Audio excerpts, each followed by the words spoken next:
Wae bojone bro ning dikwe. Sapa sing muni ilang? Jenengane nek kali Kang niku wau dawuhe Mbah Yen Mukodas. Nek kelangan duit 100.000 ling goleki nganti mutir-mutir betul mboten. Dijak kowe kelangan anak guru rabi kok meteng ngono kuwi yo piro kuwi? Opiak ora. Lah, saiki ternyata duit karo anak mulya. Wis sampean kok ora meninyong nggih.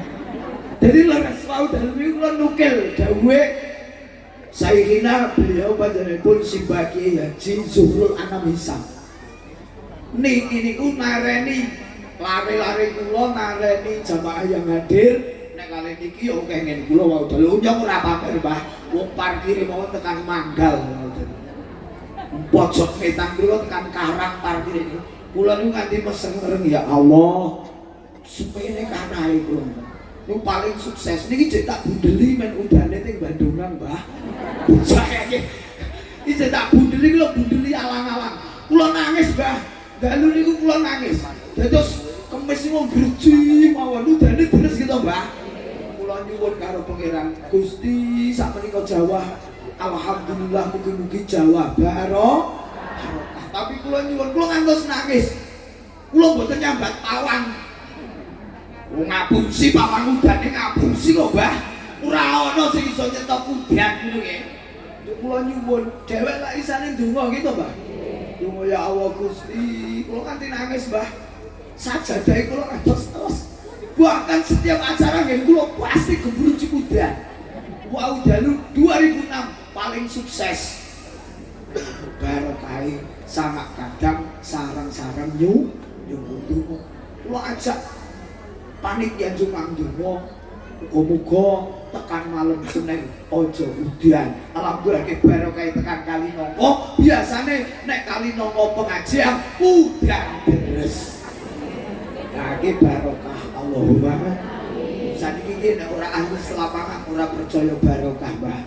Mula alhamdulillah disyukuri.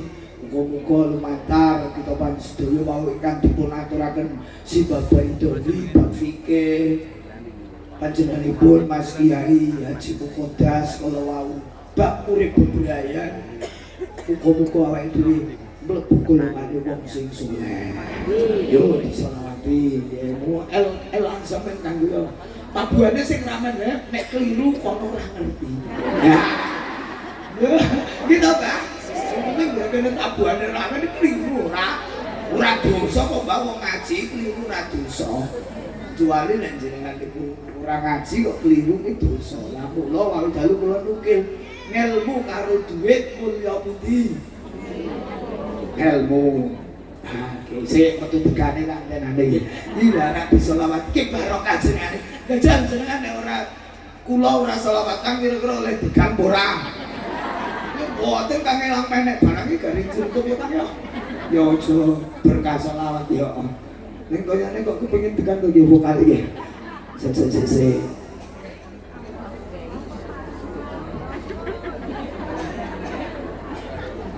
Iki sing urung duwe susu sapa? Kula. Ya susune. Tapi kok ngomong. Wah elik jeng ngene. Sing kebas iki anget ku sing kebas e ora ki. Awas ora. Iya iki vokale bocone. Nyong tak ngadep sedotan ora apa-apa. Ya, muga-muga sing hadir niki ahli swarga kabeh. Sing pokoke nganu gandulang Pak Yen Mukodas, Bro. Insyaallah malah nek angriyen jenengan kalih kula mlebu swarga. Percaya apa ora? Nek ora percaya ya mati sik. Penak-penak lah yo. Kang aran soleh. Apa to, Bu? Coba dinam-nam. Ojo nek seneng saire. Mengko bali mencicili bojone ana apa ora? Kacung gak cal. Iso galak karo bojone. Ana apa ora? Ya wis akeh ya aja padha-padha ngangkrek. Bagus atine jole den duwe rene kok apa kek tegane tekan kono laris Mulane barokah iki nek abang sering kok menek meneh. Kayak proposal bantuan aku ini kok menek meneh. Bagus adine karena mapan sering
jos Pak. Kula niki viral niki sak Kabupaten Magelang. Niki ustaz itu rolen. Iya mboten to? Oh, mergo tegang ya. Barokahe tegang ku insyaallah teko meneh. Nek sido. Nek biasane nek Jambi Sumatera niku sok ana tisune. Nek ngene tak ndeni ora metu nak apa wis tak siapi lap grup. Guyon. Ya guyon panitia. Ning ku iso metu tenan iki. Wong muga-muga dadi wong saleh niku wau disifati. Wong sing saleh niku nek cara Qur'ane cepet-cepet sadar njaluk wasari wau. Terusane termasuk wong sing saleh nek cara Qur'ane alladzina yunfiquna fis sarra'i wad dharra'i wal kadhiminal ghaidha wal 'afina 'anil. Wis komplit wae wis disampaikan Mbah Yai Baidowi Mas Kyaimu. Yo, bareng-bareng awake dhewe metu tenan bisune ya. Alhamdulillah. Di ngapura ya, Bro. Ki guyon. Aja ndrejet.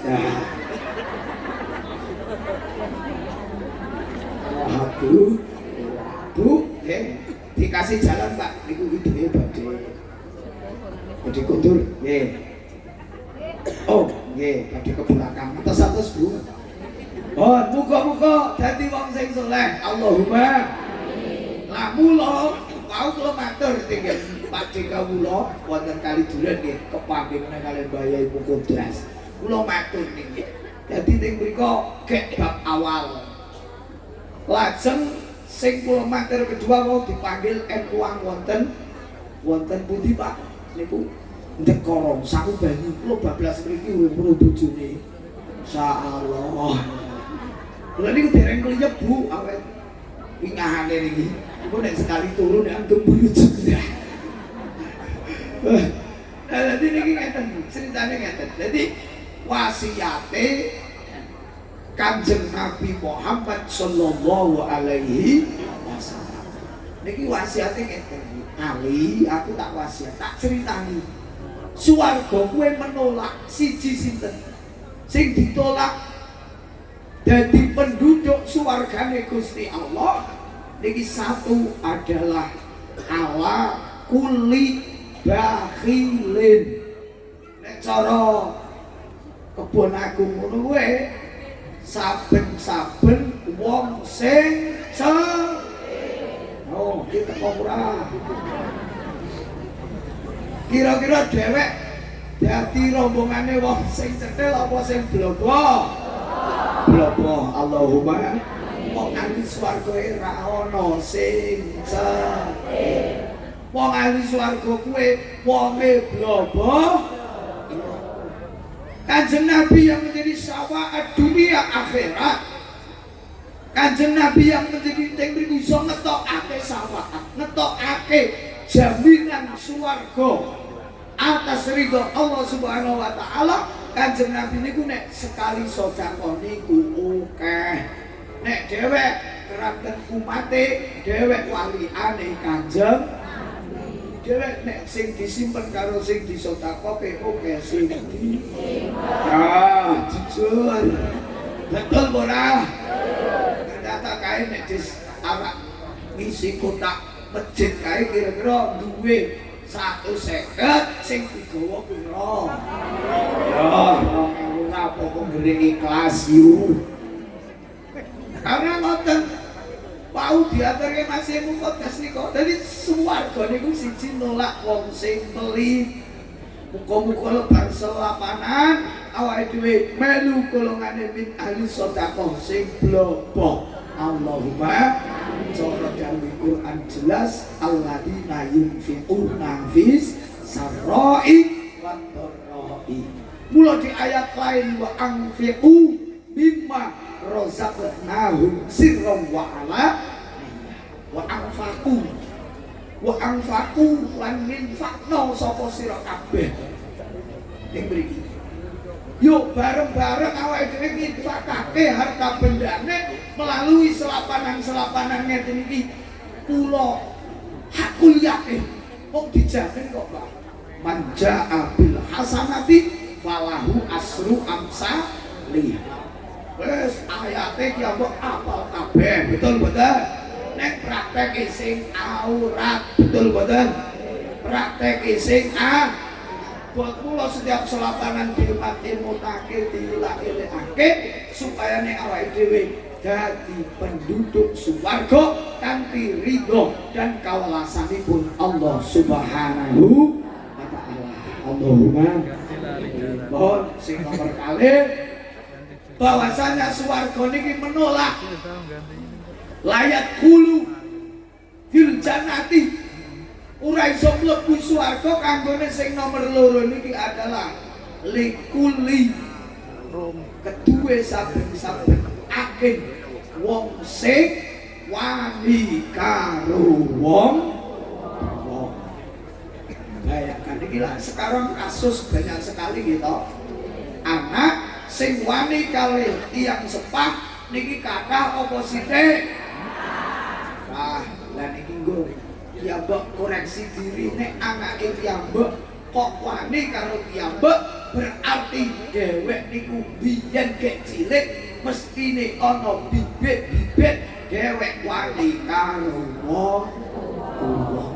Mula nek anak ngeyel aja nyalahake. Kita ngilo ke belakang biyen awake dhewe gek cilik ke pripun. Ngoten nggih, Pak? Setuju nggih? Muga-muga awake dhewe dadi wong sing napa, Mbah? Siji blobo ahli sedekah, loro dadi wong sing iso birrul walidain. Tak lain dan tak bukan. Kenapa kita harus mempertahankan selapanan ngeten iki? Ini ki ngajari men awake dhewe wau pas hol, wau pas tahlil. Niki ngelingake awake dhewe kaliyan tiyang sepuh. Allahumma bayangkan cara dhewek ora melu selapangan kira-kira wau kirim Fatihah mboten, Mbah. Kirim sedekah mboten. Mboten ayo disyukuri. Oh, sing nomor 3 niki swarga menolak keras ala kulli namamin. Menolak keras setiap orang-orang sing ahli adu ketemu karo A ngomongi B, ketemu karo C ngomongi A. Betul mboten? Ngeten iki iso isih ana mboten bandungan? Ayo do sing ngati. Lah menyadarkan menuntun awake dhewe muga-muga iso njaga wasiat-wasiat Kanjeng Nabi dawuhaken terhadap sahabat Ali ingkang turun temurun, Mbah, turun temurun sampai mriki mula enjang wau warga masyarakat Kalinongko ngawontenaken khol akbar gitu, Mbah. Nah itu penting sekali dijagani, diuri-uri karena khol niki wau kula matur teng kali duren dengan Bude, dengan Pakde. Niki ayo khol niki dijagani tenang. Aja nganti awake dhewe niku terlena sehingga lali kalian perjuangane tiyang wong niki nderek Al-Qur'an, niki nderek dawuhe Kanjeng Nabi. Katine nopo? Kanjeng Nabi niku yazuru, Kanjeng Nabi niki ziarah. Tinggen asyhada, tinggen para suhada ibun Kanjeng Nabi. Ini loh.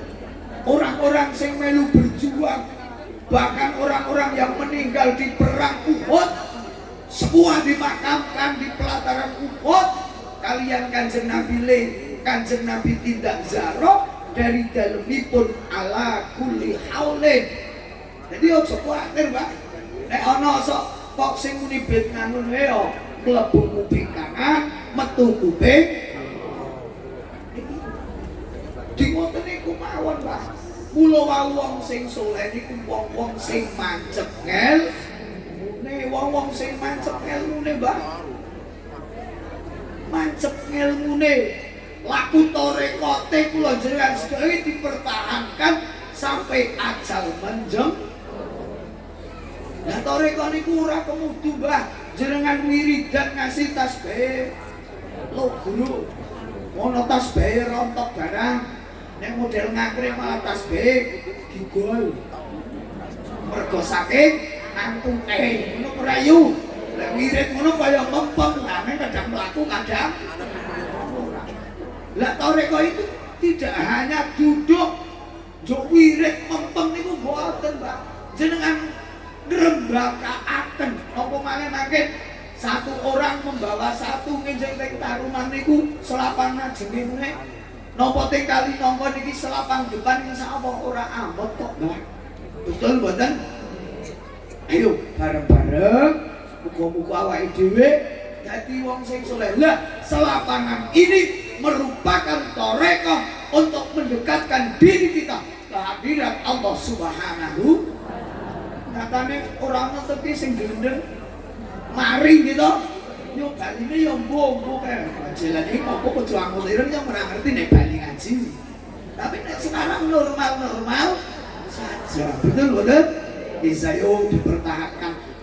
Selapangan ini merupakan torekoh sing arep nyelametake awak kula panjenengan donya tekan akhir. Allahumma wis kok derek bayai bedo, derek bayai mukodas. Insyaallah awake dhewe selamat dunya, selamat akhirat. Allahumma amin. So, timbangane kantuk selawat iki. Selawat ya sing biasa sing gaul. Ono Mas Kiai selawat gaul. Ora ono yo. Ora ono selawat kok gaul saka aliran endi kowe. Ya selawat sing gak tren yo ah. Bocah cile-cile Ustaz karo Ustaz Sanda Jumati Kang. Halo Sanda ane rase. Ini apa ini gitu suaranya sangat setel terus pasir sing pas nang iki ngono ora pedot. Sandangane rese tumindae yo dijawab sandangane rese tumindae bece. Kira-kira wis tau ana wong ahli selapangan nyolong endoke Pak Lurah. Wis tau kabar lho. Sing nyolong endok, nyolong KLX barang itu mesti ora tau melu selapangan. Betul ora? Kula rawan wingi malah kowe nang kali kanci kowe. Ana ibu-ibu putri apa mbak-mbak ngono dipacal ora celeng sing pacal. Ki bali kerja gajah. Yo akhlake iki nang ndi? Betul ora? Wis wong wedok nyuper dhewe dipancal motore dijambret tasne iki celeng. Yakin ora menungso. Betul mboten? Ana menak ora ahli selapangan kok. Napa nanti jenengan mancal Pak Jiro? Nah ora ono sejarahe. Betul mboten ya? Yuk bareng-bareng ditandani diselawati men ayam. Allahumma saya panas iki, Mbah. Shallu ala Nabi Muhammad. Yo Mas Ustaz yo. Sing gayenge yo. Ning kono muni to gak nek kene tok sing muni rugi, ganjarane dipek kene. Ono pengen ganjaran ora, Bu? Oh, selamat. Shallu ala Nabi Muhammad. Shalli wa sallim daiman.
Iringi El Azhar tiba nih paling kudang sa Indonesia bah muka-muka barokah nih bah wong sing anu swarga Allah mula sampai swarga niki matur kali Gusti Allah dawuhe ya Rob 5 kholakkan swargane sampai mudur rasa pangeran ngono nek bahasane Kalinoko pangeran jenengan nitahaken kula niki kangge sinten jenengan nitahaken kula niki kagem sinten jawabipun Gusti Allah siji kanggone wong sing loman Allahumma Swarga dititake kanggo wong sing loman.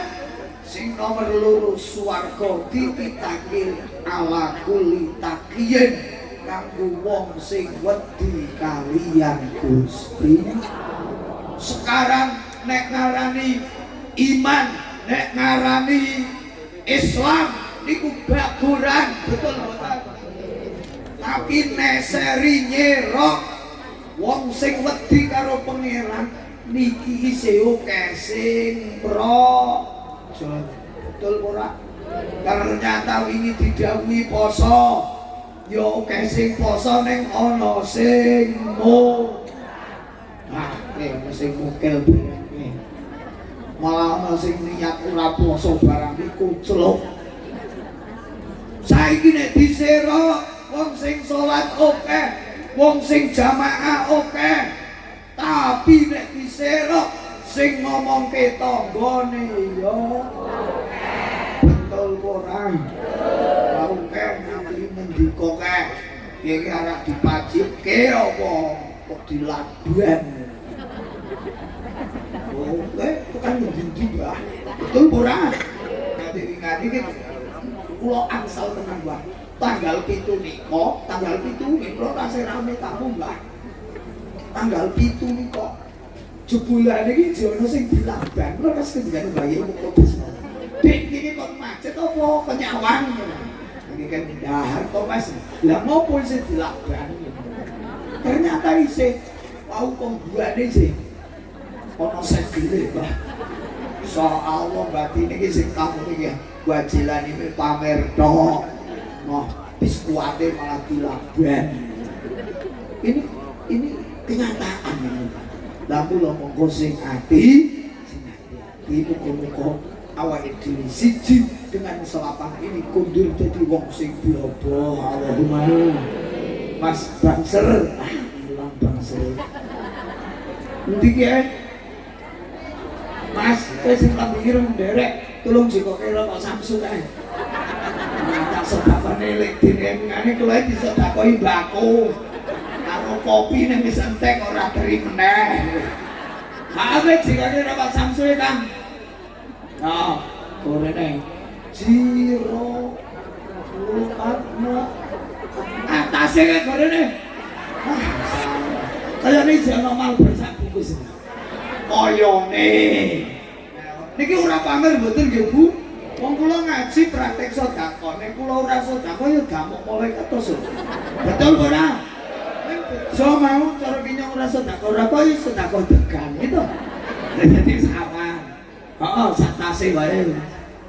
Kayak yo isine ki rokok tase tenan. Ning isi apa ora nyong ora ngerti isi ngene Mas Panitia. Ah kayak isi kaya bojone Kang Zainuddin ya. Soale iso utut Samsu. Oh, niki sabu Bang Jampinan Bu salapanane. Jampiro? Iso yo banteng malaikat. Ora sarang. Koyone isih ana ki malbur iki. Nek ora ana tak wae turahan kan.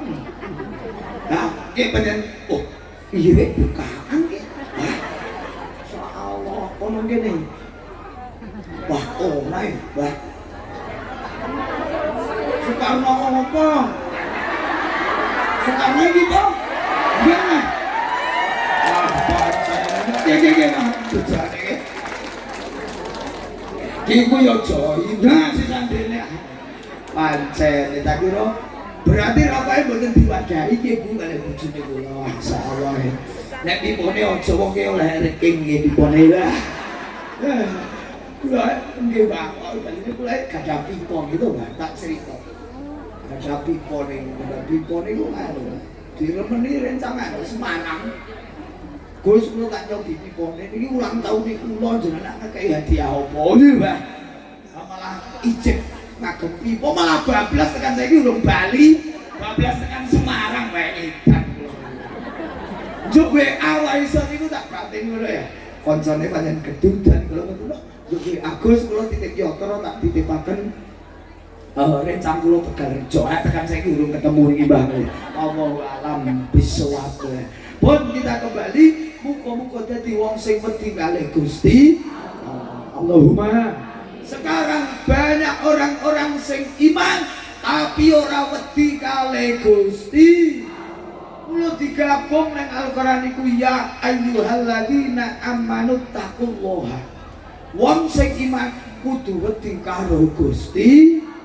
Ora kena iman tok ning ora wedi. Ora cukup wedi tok ning ora iman. Setuju nggih?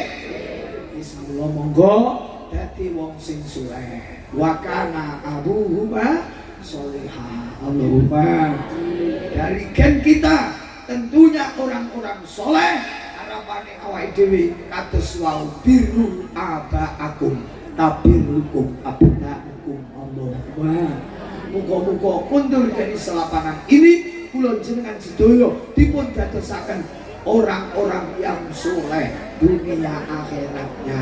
Allahumma amin. Soleh dengan catatan niki Mbah diperhatikan Mbah kula ijazahkan malih nggih Mbah teng mriki. Dadi nek cara guru kula Allah yarham Sibagi Haji Raden Abdul Wahid niki nek kepengin duwe anak soleh dicekeli torekoi. Apa yang paling utama niki adalah bacaan Al-Qur'an. Niki Mbah mula zaman guru kula niku santrine Allah yarham Sibagi Haji Zainuddin Maron. Nang ora Kang Zainuddin kae. Mbah Zain Maron ngertos to Mbah? Nek jenengan ziarah ke arah Purworejo ning mriku enten kali Bogowonto. Jenengan sebelum kali Bogowonto niku belok kanan manggi makom Solo tiyang. Mbah Zain niku orang kampung. Mbah Zain itu muasis pondok pesantren Maron. Tresong itu Mbah. Banyak toh mriki ingkang wonten Maron, Bandungan. Lah teng mriku guru kula niku ditimbali kali Mbah Zain. Niki familiar sekali. Guru kula niku torekoe Al-Qur'an. Setiap malam niku pasti khatam Al-Qur'an. Setiap malam. Niki abai Gus Makin. Niki bisanipun Mbah Yai Haji Hasim menika Mbah Budi cung saprika congkrang niku. Nah, gasang ngene karo tonggone ra paham. Gasang Mbah. Beliau ngendika. Beliau niku badhe beat toreko kali Mbah Zain. Mbah Zain ngendika wis nak Wahid cekeli torekomu luwih ampuh. Bayangkan Mbah. Kepenak kanggo piyambak nyontoh dawuh dawuhipun para masaye cekeli Al-Qur'ane insyaallah selamat dunia selamat akhirat. Allahumma mula guru kula niku ngijazahi Mas Delani so nek kowe kepengin tirakat nek sampeyan Mas kepengin tirakat iki waca nang donga kula tasih kemutang Mbah sekarang menjadi andalan kula. Robbana atina min ladunka rahmatan wa hayyi lana min amrina rasyada. Allahumma semua kesusahan kita akan diudari oleh Allah Subhanahu wa taala. Allahumma mula dawuhe Gus Anam wau dalu niku nari niku dhuwit karo ngelmu mulya ilmu ternyata duwe ilmu niku nekake duit. Leres mboten? Contone wau niku kula mundur. Kula niku nggawa Pajero cilik niku, Pak. Ya panas ya njero. Ora njuk Pajero kaya nggon Kang Zainuddin kek ora. Kula niku duwe Pajero tuyul cilik niku wis mlecet-mlecet niku ndelok wau tenggen budhe niku tenggen Pakde kali dhewe niku mundur ra ono sing ngabani. Ya kakang-kakang niki yo ngabani ra cetha. Terus mak grok. Kira-kira kae nek digono ngon Pak Lurah Kebon Agung dadi ora dege ucul ngono kae.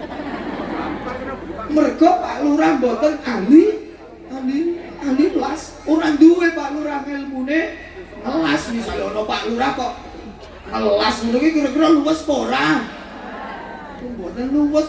Kula suwan Mbak Bendowi niki disuwuk pendeke kula ora gigol lu Mbak Bendowi ora ndek ilmune ya mboten Kulo saged ngelmu nekake duit main kula bali minggu bengkel iki diakali dulu. Oke. Oke, karena napa jeneng ilmu nekake Allahumma itu agak melu ilmu apa duit.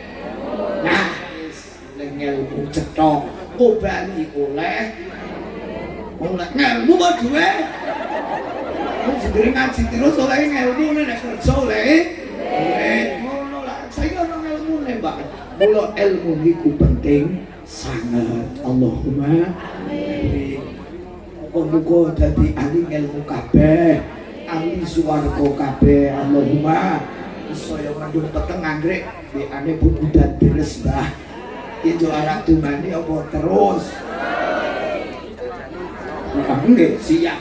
Niki saurunge donga mangken mahal ki nggih. Niki kula wis entek suarane. Iki tak peso monggo kula makin dalu janji bocah-bocah padha selawatan, Mbah. Wis pokoke muga-muga awake dhewe estu dadi wong sing saleh. Allahumma. Lah, pelinge sahabat Ali terhadap semua di bawah generasi sahabat Ali, Kang, aku diwasiati kalian Kanjeng Nabi. Dawe Kanjeng Nabi, ya Ali, he Ali. Isna al-ma'rufa. Isna agawe sapa sira al-ma'rufa ing kebagusan. Cara Jawane yo Mbah, nggih, mau kula matur teng kali duren niku Mbah.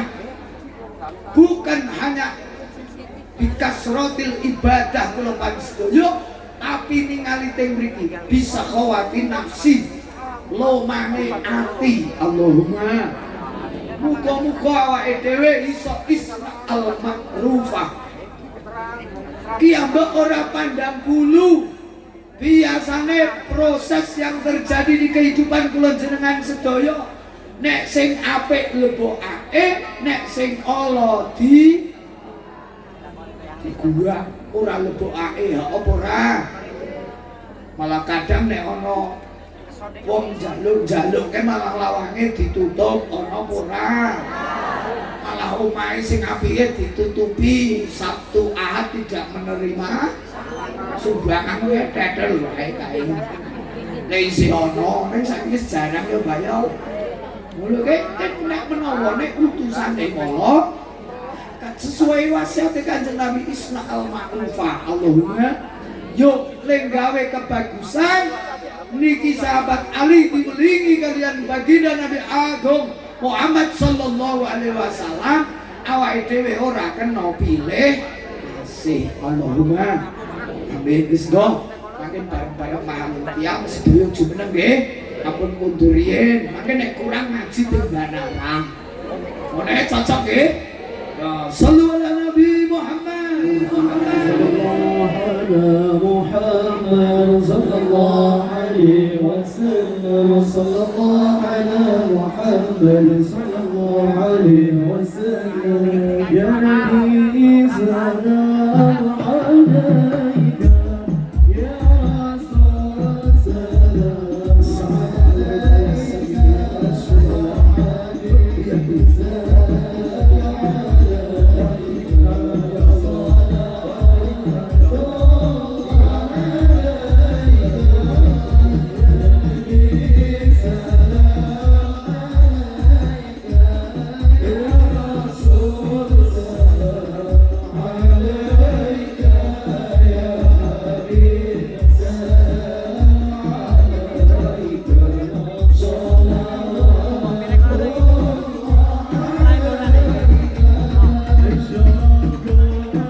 Good.